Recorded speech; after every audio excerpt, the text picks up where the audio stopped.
안녕하십니까. 지난 주말 1차 시험이 끝났고 이제 2차 시험까지 2달 남짓 남았습니다. 지금까지 계속 2차 시험 준비하신 분들은 지금까지 하셨던 것처럼 쭉 해 나가시면 되겠고, 1차 시험 보신 분들은 2달 동안 집중적으로 하셔야 하고, 그 하셔야 될 분량이 많습니다. 충분히 전략을 세워서 전략적으로 접근을 하시는 게 필요할 것 같습니다.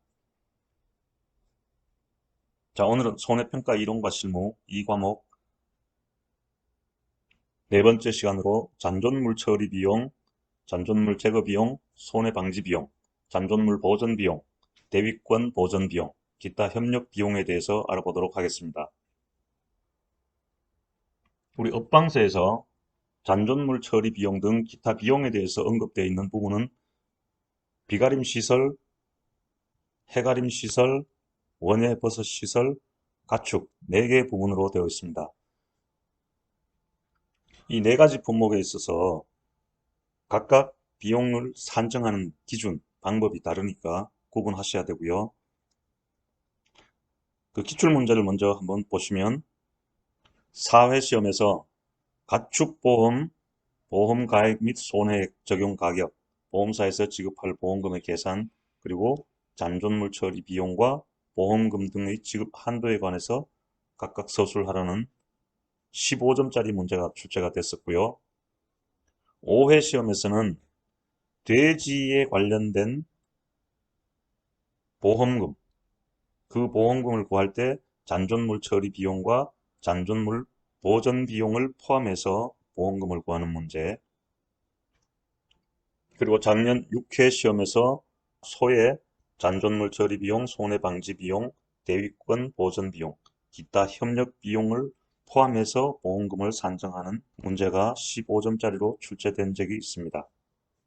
이렇듯 매년 이와 관련된 문제가 출제가 되고 있는데, 문제는 각 상품별로 그 비용을 산정하는 방식, 산출식이 다르다는 것입니다. 기본적으로 약관에는 지급보험금 계산식을 준용을 해서 산정을 하게 되어 있습니다. 그런데 업무방법서에서는 해가림 시설과 원예버섯 시설은 준용 내용이 없습니다. 비가림 시설과 가축에서만 지급보험금 계산식을 준용하게 되어 있습니다. 이 지급보험금 계산식을 준용하고 안 하고의 차이는 비례보상을 적용을 하느냐, 또 자기부담금을 공제를 하느냐, 이 2가지 차이로 보시면 되고요. 지금부터 그 기준에 대해서 알아보도록 하겠습니다. 방금 말씀드린 것처럼 비가림 시설과 가축에서의 잔존물 처리 비용, 제거 비용, 손해 방지 비용, 대위권 보전 비용, 잔존물 보전 비용은 이 2가지 상품에서는 지급 보험금 산출식을 준용을 합니다. 뒤에서 더 자세히 살펴보고요. 전체적으로는 먼저 잔존물 제거 비용, 처리 비용은 손해액의 10% 한도 내, 손해액의 10%까지 인정을 해주고요. 보험금과 제거 비용 합계 금액은 보험 가입 금액을 초과할 수 없습니다. 자, 여기서 손해액의 10%라고 하는 게 발생 금액 기준입니다. 원래 실무 교육에서 확인한 내용이니까 참고하시는 게 좋겠고요. 이 발생 금액 기준인지 지급 금액 기준인지에 따라서 지급 금액 자체가 비례보상과 자기부담금 적용 유무에 따라서 금액이 달라집니다. 따라서 일단은 발생 금액 기준이라고 체크하시고요. 이 내용은 예를 들어서 손해가 200만 원이 발생이 되었는데 잔존물 처리 비용은 30만 원이 발생을 했다라고 하면 손해액의 10%, 즉 20만 원까지만 인정을 해준다.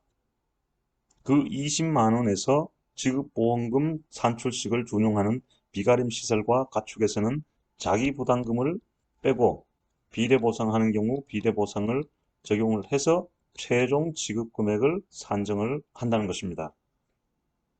이 30만 원에서 자기부담금 비례보상 적용해서 나온 금액을 가지고 최고 손해액의 10%가 아니라 발생 금액에서 우선 20만 원 한도를 적용하고 그 산출 금액에서 자기부담금과 비례보상을 적용을 한다. 그 다음 작년에 가축에서 나온 내용이죠. 견인비용, 상차비용, 적법한 렌더링 비용인데 수질 오염물질 제거를 위해서 지출한 비용으로 문제가 출제가 됐지만 이런 비용은 지급 대상이 아닙니다.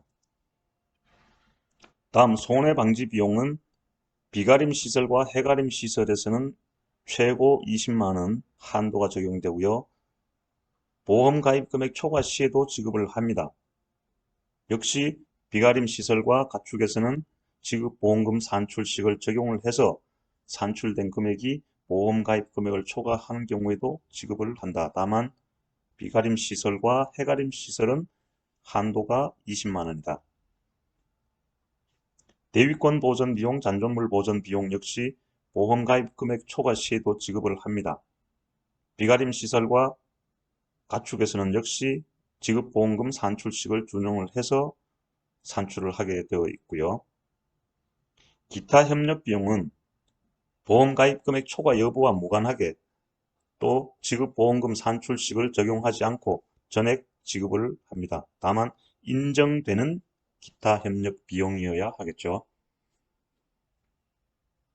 자, 여기서 비가림 시설과 해가림 시설의 손해방지 비용 한도 최고 20만원, 해비가 20만원입니다.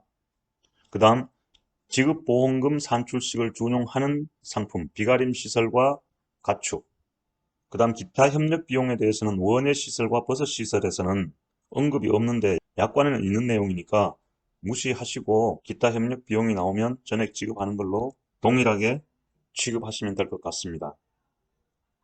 지급보험금 계산식 준용하는 부분에 대해서 추가로 좀 살펴보게 되면 비가림 시설과 가축에서 가축은 일부 보험일 때 비례보상을 적용을 하죠. 역시 기타 비용에 대해서도 비례보상을 적용을 한다. 자기부담금 공제. 자기부담금은 가축에서는 기본적으로 잔존물 처리 비용은 보상하는 손해에 포함되어 있습니다. 따라서 잔존물 처리 비용은 당연히 자기부담금을 공제를 하는 거고요. 그 손해액의 10% 한도 내에 발생금액 기준으로 공부를 하셔야 되고요. 손해방지 비용, 대위권 보전 비용, 잔존물 보전 비용에 대해서는 자기부담금을 공제를 하느냐 또는 하지 않느냐 사실 좀 불명확합니다. 다만 작년 6회 시험에서 이 세 가지 비용에 대해서 대부분의 학원에서는 자기부담금을 공제를 하는 것이 정답이라고 설명을 하고 있습니다. 따라서 업무 방법서 문구대로 내용대로만 본다면 자기부담금을 공제하는 것이 옳다고 생각이 됩니다. 자, 비가림 시설과 가축에서는 잔존물 처리 비용 등 기타 비용에 대해서 보험금 산출식을 준용을 한다고 되어 있으니까 각 시설에 대한 보험금 산출식을 한번 보겠습니다. 비가림 시설에서는 손해액에서 자기부담금을 뺀 금액이 보험 가입 금액을 초과할 수가 없습니다. 다음 가축은 손해액이 보험 가입 금액이나 가액 중에서 작은 금액을 초과할 수가 없고요. 그 금액에서 자기부담금을 공제한 금액. 다만 일부 보험일 때는 손해액에서 비례 보상 적용을 해서 그 이후에 자기부담금을 공제를 하고 있습니다. 여기서 손해액은 발생액에서 잔존물 이용액을 빼게 되어 있고요. 따라서 이 두 가지 상품에 대해서는 기타 비용에 대해서 이 산식을 준용을 해서 산출을 하게 되어 있습니다. 이 원예 버섯 시설 같은 경우에는 보상 비율을 적용을 해서 보험금을 산출을 하지만 기타 비용에 대해서는 보상 비율을 적용하지 않는다. 다만 약관에서는 적용을 하게 되어 있는데 그렇다면 문제 출제 가능성은 좀 희박해 보이지 않겠나 싶습니다. 그렇지만 출제가 된다고 하면 똑방서를 우선 기준으로 하셔서 산출을 하는 게 옳을 것 같습니다. 추가로 참고사항으로 이 시설보험금처럼 손해액을 산출을 해서 보험금을 산정하는 상품이 옥수수와 감귤에서 있죠. 옥수수는 손해액과 가입금액 중 작은 금액에서 자기부담금을 공제를 해서 지급보험금을 산정을 하고요. 감귤은 손해액에서 자기부담금을 공제를 해서 지급보험금을 산정을 하게 되어 있죠. 손해액을 구해서 지급보험금을 산정하는 것까지 같이 연관해서 공부를 해 놓으시는 게 좋을 것 같습니다. 비손자가 옥손가자, 감손자, 해손자, 입가, 원손자, 뽀삐, 가손, 입, 가자. 자, 이 부분은 해가림 시설에 대해서는 2019년도 제5회 시험에서도 보험금 산출하는 문제가 출제가 됐었고요. 다만 이 잔존물 처리 비용, 잔존물 제거 비용, 손해 방지 비용 이런 비용들은 제외된 상태에서 순수한 보험금 산정하는 문제가 출제가 됐었으니까 이 범위 내에서 매년 문제가 출제가 되고 있으니까 정확하게 공부하시는 게 필요할 것 같습니다. 작년 6회 시험에서 출제된 16번 문제, 소보험의 보험금 산출하는 문제에 대해서 한번 풀어보도록 하겠습니다. 피보험자 A가 운영하는 농장에서 B의 과실에 의해서 한우가 폐사됐고요. 그러한 과정에서 각 항목에 대해서 지급 여부를 판단하고 최종 지급 금액을 산정하는 문제였죠. 자, 보험금. 폐사 시점의 손해액은 300만 원. 전손이고요. 보험 가입 금액 및 보험 가액과 같은 것으로 확인이 됐습니다. 일부 보험이 아니기 때문에 비례보상은 적용될 사안이 아니고요. 보험 가입 금액 범위 내니까 손해액 300만 원. 잔존물 이용액은 표시가 없으니까 0이라고 보시고요. 그 다음 잔존물 처리 비용. A가 폐사로 인한 인근 지역의 수질 오염 물질 제거를 위해서 지출한 비용 30만 원. 견인 비용, 상차 비용, 적법한 렌더링 비용은 지급이 되지만 수질 오염 물질 제거를 위해서 지출한 비용은 지급 대상이 아닙니다. 두 번째, 손해 방지 비용. A가 손해의 경감을 위해서 지출한 유익한 비용으로서 보험 목적의 관리 의무를 위하여 지출한 비용에 해당되지 않는 것으로 확인이 됐습니다.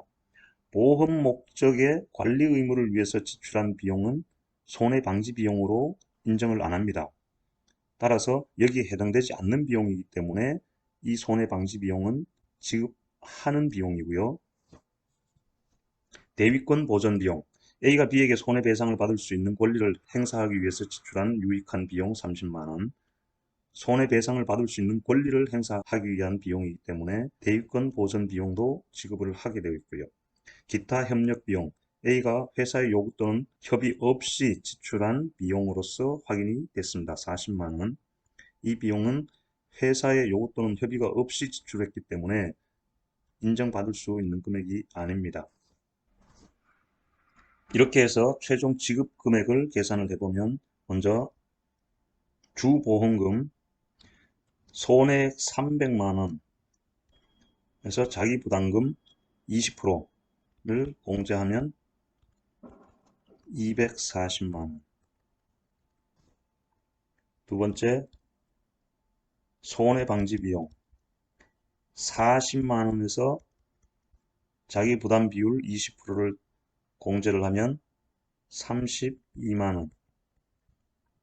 세 번째, 대위권 보전 비용 30만 원 발생해서 자기 부담 비율 20%를 제외하면 24만 원. 합계 296만 원이 되겠습니다. 업무 방법서의 규정대로 내용대로 그대로 따른다고 하면 대부분의 학원에서 풀이하는 이 296만 원이 되겠습니다. 오늘은 여기까지 하겠습니다. 추가로 앞으로의 영상 제작 계획은 요점 및 비교 암기 사항에 대해서는 어차피 다 암기하셔야 될 부분이기 때문에 개인적으로 학습들을 충분히 하시고요. 다음 시간부터는 품목별 조사 종류별 조사 절차와 피해율, 보험금 산정하는 실질적인 이 과목 내용, 전반적인 내용에 대해서 영상을 제작해 보도록 하겠습니다.